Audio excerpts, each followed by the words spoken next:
Media.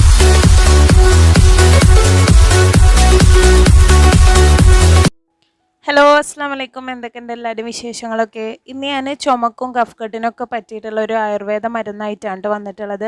ഇത് ഉണ്ടാക്കിയെടുക്കാൻ വളരെ സിമ്പിളാണ് കേട്ടോ. നമ്മളെ വീട്ടിലുള്ള സാധാരണ ചേരുവകൾ വെച്ചിട്ടാണ് ഇത് ഉണ്ടാക്കിയെടുക്കുക. ഇത് നമുക്ക് ഷോപ്പുകളിലൊക്കെ അവൈലബിൾ ആണ്. അപ്പോൾ എന്തായാലും ഇപ്പോൾ ചെറിയൊരു അസുഖമൊക്കെ വന്നു കഴിഞ്ഞാൽ ഈ ഒരു കൊറോണ ആയതുകൊണ്ട് തന്നെ നമുക്ക് പെട്ടെന്നൊക്കെ ഹോസ്പിറ്റലിൽ പോകാൻ ചെറിയൊരു മടിയല്ലേ. അപ്പോൾ ചുമയും കഫ്കെട്ടൊക്കെ ഉണ്ടെങ്കിൽ ഈ ഒരു മരുന്ന് തന്നെ നമുക്ക് മതി കേട്ടോ. അപ്പോൾ നമുക്ക് എന്തായാലും റെസിപ്പിയിലോട്ട് കിടക്കാം. അതിന് വേണ്ടിയിട്ട് ഞാനിവിടെ പാന് സ്റ്റവിൽ വെച്ച് കൊടുത്തിട്ടുണ്ട്. സ്റ്റവ് ഞാൻ ഓൺ ആക്കിയിട്ടില്ല കേട്ടോ. ഇനി ഇതിലോട്ട് നമുക്ക് അരി ചേർത്ത് കൊടുക്കാം. അപ്പോൾ നമ്മൾ ഈ ഒരു മരുന്നിലോട്ട് ചേർത്ത് കൊടുക്കുന്ന ഒരു ചേരുവക്കും പ്രത്യേകം അളവുകളില്ല കേട്ടോ. നമ്മളുടെ ഇഷ്ടത്തിനും ആവശ്യത്തിനും അനുസരിച്ചിട്ട് ചേർത്ത് കൊടുക്കാം. ഏകദേശം കണക്ക് പറയുകയാണെങ്കിൽ ഞാനിവിടെ ഒരു അരക്കപ്പോളം അരി ചേർത്ത് കൊടുത്തിട്ടുണ്ട്. നമ്മൾ ചോറ് വെക്കാൻ ഉപയോഗിക്കുന്ന ഏത് അരിയായാലും കുഴപ്പമില്ല. പിന്നെ ഏലക്കായുടെ സ്മെല്ല് ഇഷ്ടമാണെങ്കിൽ അതുകൂടെ നിങ്ങൾക്ക് ചേർത്ത് കൊടുക്കാം. ഞാനിവിടെ 2 ഏലക്കായ ചേർത്ത് കൊടുത്തിട്ടുണ്ട്. പിന്നെ കുരുമുളകാണ് കേട്ടോ ചേർത്ത് കൊടുക്കുന്നത്. ഞാനിവിടെ ഒരു 2 ടേബിൾ സ്പൂൺ കുരുമുളക് ചേർത്ത് കൊടുത്തിട്ടുണ്ട്. കുറച്ച് എരിവ് കൂടുതൽ നല്ലതാണ്, കാരണം പെട്ടെന്ന് അങ്ങ് കഫ്കെട്ടൊക്കെ മാറിക്കിട്ടും. അരക്കപ്പ് അരിയിലോട്ട് 2 ടേബിൾ സ്പൂൺ കുരുമുളകിനെ ധാരാളമാണ്. കുട്ടികൾക്കാണ് നിങ്ങൾ കൊടുക്കുന്നതെങ്കിൽ കുറച്ച് കുരുമുളക് വേണമെങ്കിൽ കുറക്കാം, എരിവ് അങ്ങനെ കഴിക്കാത്ത കുട്ടികളാണെങ്കിൽ. ഇനി നമ്മൾ ഇതിലോട്ട് ചേർത്ത് കൊടുക്കുന്നത് ആടലോടകത്തിൻ്റെ ഇലയാണ്. അപ്പോൾ ഞാനിത് കുറച്ച് മുന്നേ പറിച്ചു വെച്ചതോട്ടൊന്ന് കഴുകിയിട്ട് ഉണക്കിയിട്ടുണ്ടായിരുന്നു കേട്ടോ. ഉണക്കണമെന്ന് യാതൊരു നിർബന്ധമല്ല. ഉച്ചയ്ക്ക് നല്ല വെയിലുള്ളതോട്ട് ഞാൻ വെറുതെ വെയിലത്തൊന്ന് ഇട്ടതാണ് കേട്ടോ. ആ വെള്ളം ഒന്ന് വറ്റിക്കോട്ടെ എന്ന് വിചാരിച്ചിട്ട്. അടലോടകത്തിൻ്റെ ഇല ഏകദേശം ഞാനൊരു 10-20 ഇട്ട് കൊടുത്തിട്ടുണ്ട്. ഇനി ഒരു പിടി തുളസിയുടെ ഇലയാണ് ഇട്ട് കൊടുക്കുന്നത്. അത് നല്ലപോലെ കഴുകിയതിന് ശേഷം വെള്ളം പോകാൻ വേണ്ടിയിട്ട് നല്ലപോലെ ഒന്ന് പിഴിഞ്ഞെടുത്താൽ മതി കേട്ടോ. തുളസിയുടെ ഇലയും കൂടിയും ചേർത്ത് കൊടുത്തതിന് ശേഷം ഞാൻ ഗ്യാസ് സ്റ്റവ് ഓണാക്കി കൊടുക്കുകയാണ്. ഇതുവരെ ഞാൻ ഓണാക്കി കൊടുത്തിട്ടില്ല കേട്ടോ. ഇനി അരി നല്ല പോലെ തന്നെ ഒന്ന് വറുത്തെടുക്കാം കേട്ടോ. ഞാനിവിടെ സ്റ്റവ് കത്തിച്ച് കൊടുത്തിട്ടുണ്ട്. അരി നല്ല പോലെ തന്നെ വറുത്തെടുക്കുമ്പോഴത്തേക്കും അതിലോട്ട് നമ്മൾ ഇട്ട് കൊടുത്തിട്ടുള്ള ഇലകളും പിന്നെ കുരുമുളകൊക്കെ നല്ല പോലെ തന്നെ ചൂടായിട്ട് കിട്ടും കേട്ടോ. അപ്പോൾ ഇടയ്ക്ക് ഇതുപോലെ ഒന്ന് ഇളക്കി കൊടുക്കുക, ഇല്ലെങ്കിൽ ചിലപ്പോൾ അരി അങ്ങ് കരിഞ്ഞു പോകാനുള്ള ചാൻസ് ഉണ്ട്. അപ്പോൾ അരി കരിയിപ്പിച്ചെടുക്കാണ്ട് നല്ലൊരു ഗോൾഡൻ ബ്രൗൺ നിറത്തിൽ നല്ല പോലെ തന്നെ വറുത്തെടുക്കാം. അരിയുടെ കൂടെ തന്നെ ആടലോടകവും തുളസിയും ചേർത്ത് കൊടുക്കുന്നത് നല്ല പോലെ ഒന്ന് മുരിഞ്ഞ് കിട്ടാൻ വേണ്ടിയിട്ടാണ് കേട്ടോ.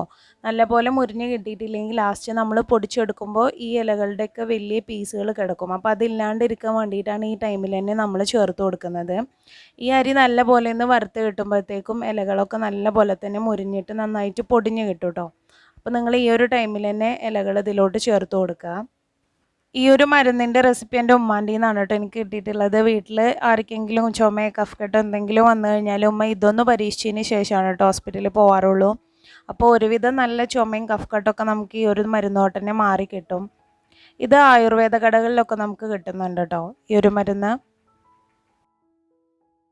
ഇതിവിടെ ഏകദേശം റെഡിയായി വന്നിട്ടുണ്ട്. ഇനി ഇതിലോട്ട് നമുക്ക് ഒരു 1.5 ടീസ്പൂണോളം ചെറിയ ജീരകം ചേർത്ത് കൊടുക്കാം. അപ്പോൾ ആദ്യം തന്നെ ചെറിയ ജീരകം ചേർത്ത് കൊടുത്ത് കഴിഞ്ഞാൽ അരി റെഡിയായി വരുമ്പോഴത്തേക്കും ജീരകം കരിഞ്ഞിട്ടുണ്ടാവും കേട്ടോ. അപ്പോൾ ഒരു 1/4 ഭാഗം റെഡിയായതിന് ശേഷം ജീരകം ചേർത്ത് കൊടുത്താൽ മതി. ഇനി നമുക്കിത് കുറച്ച് നേരം കൂടെ ഒന്ന് ഇതുപോലെ ഇളക്കി കൊടുക്കാം. അപ്പോൾ ഇതിവിടെ റെഡി ആയിട്ടുണ്ട് കേട്ടോ. നല്ലോണം റെഡിയായി വരുമ്പോൾ ഇതുപോലെ ഇലകളൊക്കെ അതിൽ ചുരുങ്ങി പൊടിഞ്ഞു കൂടും. അപ്പോൾ അതുവരെ നിങ്ങളൊന്ന് ചൂടാക്കി കൊടുക്കുക. ജസ്റ്റ് ഞാനൊന്ന് കാണിച്ചു തരാം കേട്ടോ. കണ്ടോ, ഇതുപോലെ റെഡിയായി കിട്ടും കേട്ടോ. അപ്പോൾ ഇതിപ്പോൾ ചൂടായിട്ടാണ് ഇരിക്കുന്നത്. ചൂടാറിയതിന് ശേഷമാണ് നമ്മൾ പൊടിച്ചെടുക്കുന്നുള്ളൂ. അപ്പോൾ അതിന് വേണ്ടിയിട്ടൊന്ന് മാറ്റി വെക്കാം.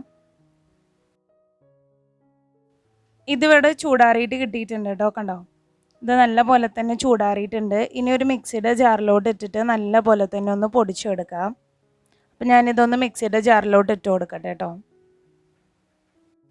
ഇനി ഇതിലോട്ട് നമുക്ക് ചെറിയൊരു മധുരത്തിന് വേണ്ടിയിട്ട് കുറച്ച് പഞ്ചസാര ചേർത്ത് കൊടുക്കാം. ഞാനിവിടെ ഏകദേശം ഒരു 2 ടേബിൾ സ്പൂണോളം ചേർത്ത് കൊടുത്തിട്ടുണ്ട് കേട്ടോ. അപ്പോൾ ഒരുപാട് മധുരം വേണ്ട, ലൈറ്റായിട്ടൊരു മധുരം മാത്രമേ ഇതിന് ആവശ്യമുള്ളൂ.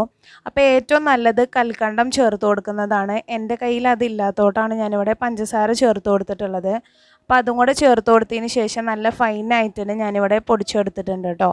അപ്പോൾ നമ്മളെ മരുന്ന് റെഡി ആയിട്ടുണ്ട്. ഇത്രയേ ഉള്ളൂ പണി. നമ്മളെ വീട്ടിൽ സാധാരണ എല്ലാ ചേരുവകൾ വെച്ചിട്ട് വളരെ പെട്ടെന്ന് തന്നെ നമുക്ക് റെഡിയാക്കാവുന്നതേ ഉള്ളൂ. അപ്പോൾ എപ്പോഴും എല്ലാവരുടെയും വീട്ടിലില്ലാത്തൊരു സംഭവമാണ് ആടലോടകത്തിൻ്റെ ഇല. അത് നമ്മൾ അടുത്ത വീടുകളിലോ ഇല്ലെങ്കിൽ എവിടെ എന്തെങ്കിലുമൊക്കെ കിട്ടുമെങ്കിൽ നമുക്ക് ഈ ഒരു മരുന്ന് പെട്ടെന്ന് തന്നെ ഉണ്ടാക്കിയെടുക്കാം കേട്ടോ. ഇത് കഴിക്കാൻ അങ്ങനെ പ്രത്യേക കണക്കൊന്നുമില്ല കേട്ടോ. നമ്മളൊക്കെ കൂടെ ഒരേ ടൈമിൽ കഴിക്കാണ്ടിരിക്കുക. ചിലപ്പോൾ നമ്മളിത് ഇഷ്ടമായവരൊക്കെ ആണെങ്കിൽ ഒരേ ഇരിപ്പിന് തന്നെ ഇങ്ങനെ കുറേ കഴിച്ചുകൊണ്ടിരിക്കും. അപ്പോൾ അതേപോലെ ചെയ്യാണ്ട് നമ്മൾ ഫുഡൊക്കെ കഴിക്കൽ കഴിഞ്ഞതിന് ശേഷം വെറും വയറ്റിലൊന്നും ഇത് കഴിക്കണം എന്നില്ല. ഫുഡൊക്കെ കഴിക്കൽ കഴിഞ്ഞതിന് ശേഷം നമ്മൾ ഇടയ്ക്കിടയ്ക്കായിട്ട് ഇത് കഴിച്ചുകൊണ്ടിരിക്കുക. അതായത് ഒരു ദിവസത്തിൽ പല തവണയായിട്ട് ഇങ്ങനെ 1 ടീസ്പൂൺ വെച്ചിട്ട് കഴിക്കുക. വീട്ടിൽ കഫക്കെട്ടും ചുമയൊക്കെ ആർക്കെങ്കിലും ഉണ്ടെങ്കിൽ നിങ്ങളെല്ലാവരും ഈ ഒരു മരുന്ന് പരീക്ഷിച്ച് നോക്കുക കേട്ടോ. അപ്പോൾ ഈ ഒരു മരുന്നിന് പ്രത്യേകം പേരുണ്ടോയെന്നൊന്നും എനിക്കറിയില്ല. ഉമ്മ ഇതിനെ സാധാരണ കൊരപ്പൊടി എന്നാണ് പറയാറുള്ളത്. അപ്പോൾ നിങ്ങളെല്ലാവരും ട്രൈ ചെയ്തിട്ട് നിങ്ങൾക്ക് റിസൾട്ട് കിട്ടിയിട്ടുണ്ടെങ്കിൽ എന്തായാലും കമൻറ്റ് ചെയ്യുക കേട്ടോ. അപ്പോൾ ഈ ഒരു വീഡിയോ നിങ്ങൾക്ക് എല്ലാവർക്കും യൂസ്ഫുൾ ആയിട്ടുണ്ടാവും എന്ന് വിചാരിക്കുന്നു. അപ്പോൾ ഇൻഷാല്ലാ ഇതുപോലത്തെ നല്ലൊരു വീഡിയോ ആയിട്ട് കാണുന്നവരേക്കും ബൈ. Thanks for watching.